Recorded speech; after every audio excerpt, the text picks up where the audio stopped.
صلى الله على محمد صلى الله عليه وسلم صلى الله على محمد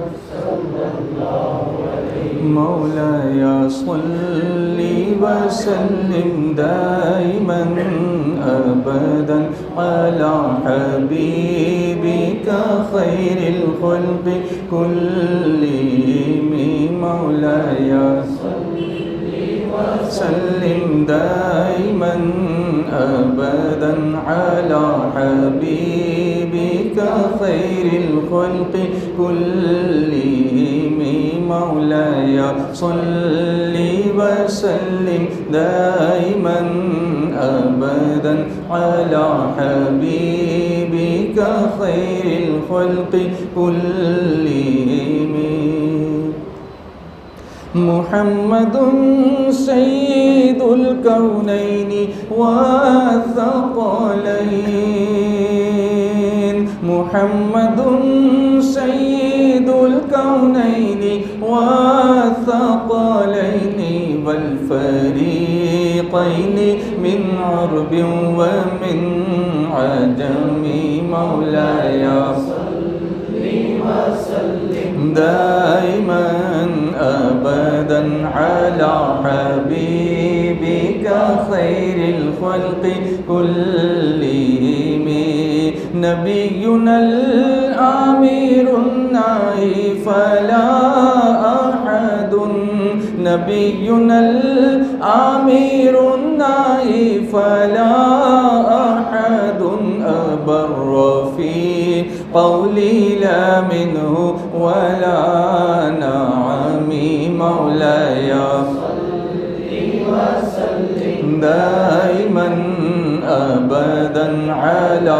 حبيبك خير الخلق كلهم هو الحبيب الذي ترجى شفاعته هو الحبيب الذي ترجى شفاعته لكل هول من الأهوال مقتحم مولاي صل وسلم دائما أبدا على حبيبك خير الخلق كلهم صلى الله على محمد صلى الله عليه وسلم سب مل کر پڑھیے صلی اللہ علیہ وسلم صلی اللہ علی محمد صلی اللہ علیہ وسلم صبح طیبہ میں ہوئی بڑھتا ہے بڑا نور کا صدقہ لینے نور کا آیا ہے تارا نور کا بارہویں کے چاند کا مجرا ہے سجدہ نور کا 12 برجوں سے جھکا ایک ایک ستارہ نور کا چاند جھک جاتا جدھر انگلی اٹھاتے مہد میں کیا ہی چلتا تھا اشاروں پر کھلونا نور کا تیری نسل پاک میں ہے بچہ بچہ نور کا تیری نسل پاک میں ہے بچہ بچہ نور کا تو عین نور تیرا سب گھرانہ نور کا مولاي دائما أبدا على حبيبك خير الخلق كلهم يا ربي بالمصطفى بلغ مقاصدنا يا ربي بالمصطفى بلغ مقاصدنا يا ربي بالمصطفى بلغ مقاصدنا واغفر لنا ما مضى يا واسع الكرم مولاي صل وسلم دائما أبدا على حبيبك خير الخلق كلهم. نحمده ونصلي ونسلم على رسوله الكريم. اما بعد فاعوذ باللہ من الشیطان الرجیم. بسم اللہ الرحمن الرحیم. ومن آیاتہ ان خلق لکم من انفسکم ازواجا لتسکنوا الیہا وجعل بینکم مودۃ ورحمہ. صدق اللہ العظیم. الصلاۃ والسلام علیک یا رسول اللہ. الصلاۃ والسلام علیک یا حبیب اللہ. الصلاۃ والسلام علیک یا نبی اللہ وعلی آلک واصحابک یا نور اللہ صلی اللہ تعالی علیہ وسلم. آپ کی ہماری سب کی مشترکہ خوش نصیبی ہے کہ اس وقت شہزاد حضور اشرف العلماء حضرت علامہ سید نظام اشرف صاحب قبلہ اس محفل میں جلوہ گر ہیں.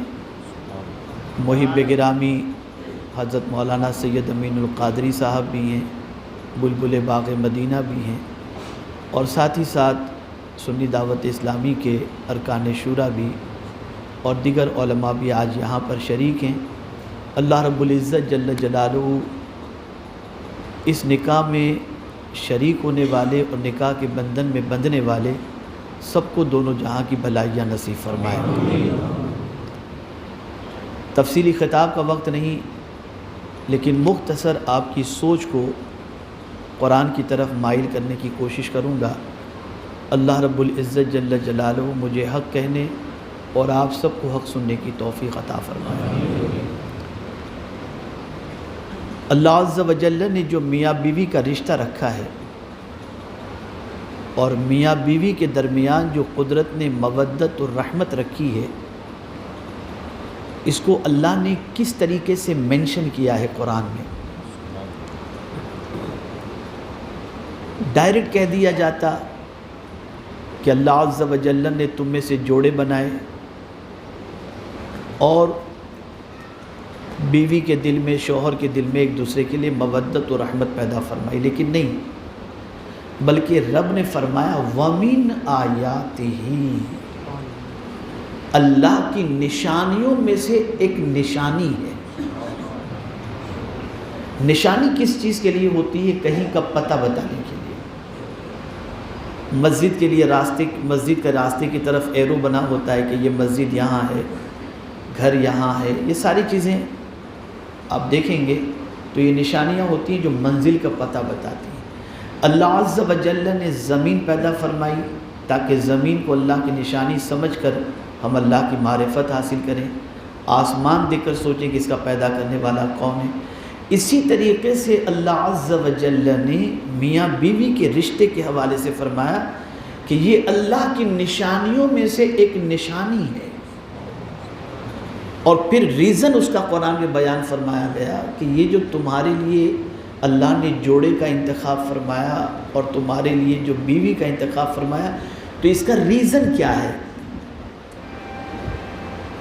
تو قرآن کہتا ہے لِتَسْكُنُوا إِلَيْهَا، جو تمہارے لیے جوڑا بنایا گیا، تمہاری بیوی کی شکل کے اندر اللہ نے تمہیں جو جوڑا عطا فرمایا ہے، یہ اس لیے ہے تاکہ تم اس سے سکون حاصل کرو.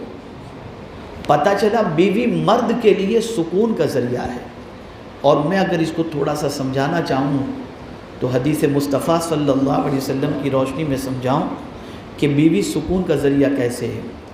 اعلیٰ حضرت عظیم البرکت امام عشق و محبت تو سرکار کے بارے میں کہتے ہیں ان کے نثار کوئی کیسے ہی رنج میں ہوں، جب یاد آ گئے ہیں سب غم بلا دیے ہیں. سرکار صلی اللہ علیہ وسلم بھی ہمارے سکون کا سامان ہے کہ تکلیف ہوتی ہے یا رسول اللہ کہتے ہیں تسلی مل جاتی ہے. جس رسول کی سچویشن یہ کہ جن کا نام لیں تو سکون مل جائے، جن کو یاد کریں تو سکون مل جائے، وہ رسول کیا فرماتے ہیں؟ ارشاد فرماتے ہیں میں صبح گھر سے نکلتا لوگوں کو دین کی دعوت دینے، حق کی طرف بلانے، جنت کا راستہ دکھانے، جواب میں لوگ مجھے پتھر پھینکتے، جواب میں لوگ مجھے برا بھلا کہتے، اور سرکار فرماتے ہیں میں تھک کر جب گھر آتا تو میری بیوی خدیجہ کے جملے مجھے تسلی دے دیا کرتے۔ بیوی سکون کا ذریعہ ہے۔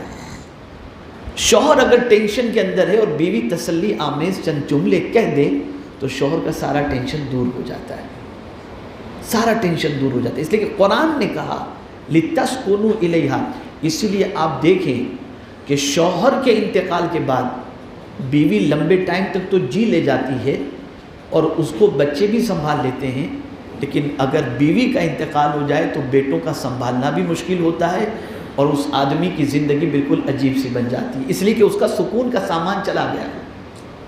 تو بیوی سکون کا سامان ہے۔ اب اس کو دیکھیے قرآن نے مزید مینشن فرمایا وَجَعَلَ بَيْنَكُمْ مَوَدَّةً وَرَحْمَةً، اور تم دونوں کے درمیان اس نے مودت و رحمت پیدا فرمائی۔ اب آپ سوچیں ایک بچی جو زندگی اپنے ماں باپ کے گھر گزارتی ہے، سہیلیوں میں گزارتی ہے، رشتہ داروں میں گزارتی ہے، ایک لڑکے سے شادی ہوئی اور شادی کے بعد جب وہ سسرال چلی گئی تو اب وہ لڑکی جو ایک دن پہلے ماں کے یہاں ٹھاٹھ سے رہتی تھی، اب اس کی پوزیشن ہے کہ جلدی جلدی کرتی مجھے میرے شوہر کے پاس جانا ہے۔ سوال یہ پیدا ہوتا ہے زندگی کی اس ساری محبت پر شوہر کی محبت غالب کیسے آ گئی؟ تو قرآن کہتا ہے یہ غالب انسان کی وجہ سے نہیں ہے، اللہ نے یہ محبت اس کے دل میں پیدا فرمائی، یہ مودت اللہ نے پیدا فرمائی۔ وَجَعَلَ بَيْنَكُمْ مَوَدَّةً، اب مودت کے اندر محبت بھی ہے، مودت کے اندر پیار بھی ہے، مودت کے اندر ایک دوسرے کے سلسلے میں انسیت بھی ہے۔ پھر رحمت کیوں فرمایا؟ مودت و رحمہ، وَجَعَلَ بَيْنَكُمْ مَوَدَّةً وَرَحْمَةً، یہ رحمہ کیوں فرمایا؟ مودت میں تو ساری چیزیں آ گئی، بیوی کو اللہ نے، بیوی جو ہے سکون کا ذریعہ ہے اور اللہ نے دونوں کے درمیان محبت پیدا فرمائی۔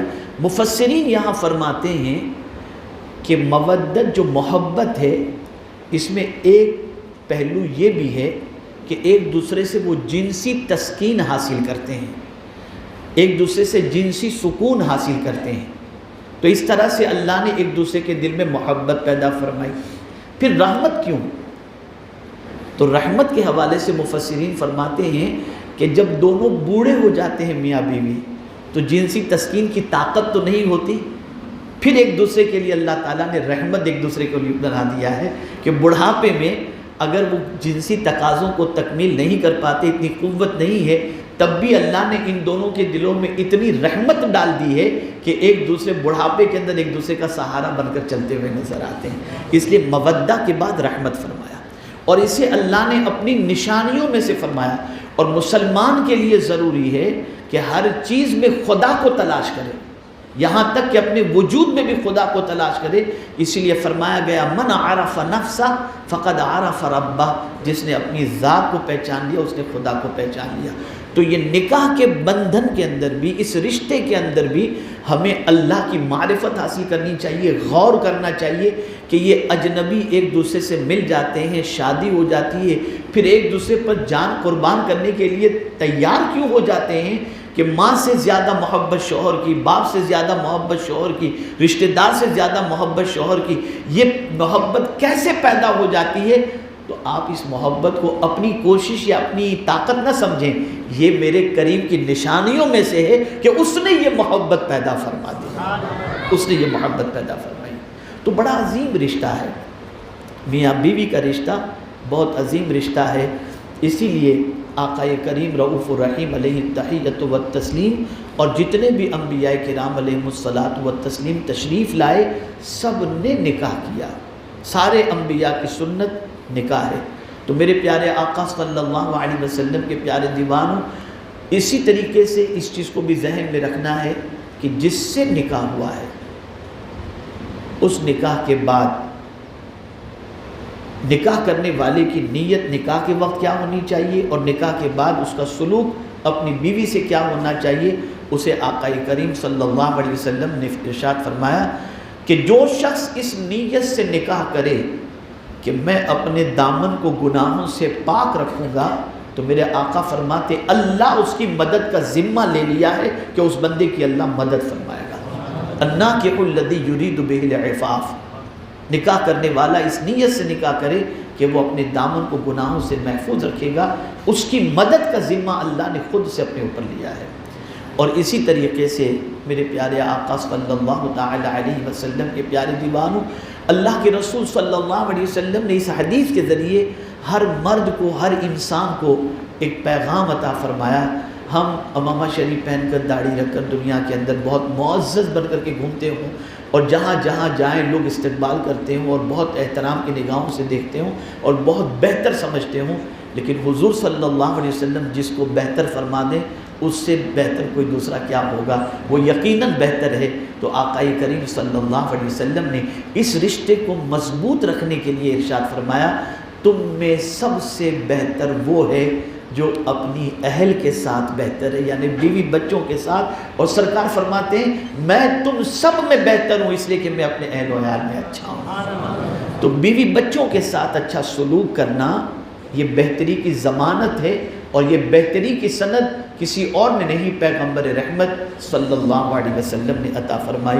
تو اس رشتے کے اندر ان ساری چیزوں کو پیش نظر رکھا جائے، میاں بیوی کے ایک دوسرے کے حقوق کا خیال رکھا جائے، اور سب سے بڑی ذمہ داری شوہر کے لیے یہ ہوتی ہے اپنی بیوی کو نمازی بنائے، اپنی بیوی کو قاریہ بنائے، اپنی بیوی کو تالیہ قرآن بنائے، اپنی بیوی کو دین کے مسائل بتائے۔ اسی طریقے سے بیوی کی بھی ذمہ داری یہ بن جاتی ہے کہ اگر شوہر نمازی نہیں ہے تو وہ کوشش کر کے اس کو نمازی بنائیں، اسے قرآن مقدس کی تلاوت کا عادی بنائیں، رسول اعظم صلی اللہ علیہ وسلم پر درود شریف پڑھنے کا پابند بنائیں، اس لیے کہ اس رشتے کو پروردگار نے جنت تک کا رشتہ بتایا ہے، اس لیے کہ جنت میں کمپلسری نہیں ہے کہ ماں بیٹے ساتھ میں ہوں گے، لیکن جنت میں میاں بیوی جھولے پہ جھولیں گے، یہ قرآن مقدس میں مینشن ہے۔ تو یہ اتنا عظیم رشتہ ہے، جنت میں یہ رشتہ شروع ہوا اور جنت تک یہ رشتہ جاتا ہے۔ اس لیے ضرورت اس امر کی ہے کہ میاں بیوی اس عزم کے ساتھ اپنی زندگی گزاریں کہ ہم دنیا میں بھی ساتھ اور انشاءاللہ جنت میں بھی ساتھ رہیں گے۔ اللہ کرے کہ یہ رشتہ پائیدار ہو، محبت رحمت اور مودت والا ہو، اور پروردگار دونوں میاں بیوی کو، دونوں نکاح کے بندھن میں بندھنے والوں کو اللہ تعالیٰ آقا کریم صلی اللہ علیہ وسلم کا صدقہ عطا فرمائے اور خوشیوں سے مالا مال فرمائے، اور ہر قسم کے غم سے اور پریشانی سے پروردگار سب کی حفاظت فرمائے۔ وما علینا الا البلاغ المبین۔ السلام علیکم ورحمۃ اللہ۔ ومن يضلل فلا هادي له ونشهد ان لا اله الا الله وحده لا شريك له ونشهد ان سيدنا مولانا محمدا عبده ورسوله بالهدى ودين الحق رسله صلى الله تعالى وعلى اله وصحبه اجمعين وبارك وسلم. اما بعد فاعوذ بالله من الشيطان الرجيم. بسم الله الرحمن الرحيم. يا ايها الناس اتقوا ربكم الذي خلقكم من نفس واحده وخلق منها زوجها وبث منهما رجالا كثيرا ونساء واتقوا الله الذي تساءلون به والارحام ان الله كان عليكم رقيبا. يا أيها الذين آمنوا اتقوا الله حق تقاته ولا تموتن إلا وأنتم مسلمون. يا أيها الذين آمنوا اتقوا الله وقولوا قولا سديدا يصلح لكم أعمالكم ويغفر لكم ذنوبكم ومن يطع الله ورسوله فقد فاز فوزا عظيما. عن النبي صلى الله تعالى عليه وسلم النكاح من سنتي فمن رغب عن سنتي فليس مني. صدق الله المولان العظيم وصدق رسوله النبي الكريم ونحن ولا ذلك لمن الشاهدين والشاكرين والحمد لله رب العالمين.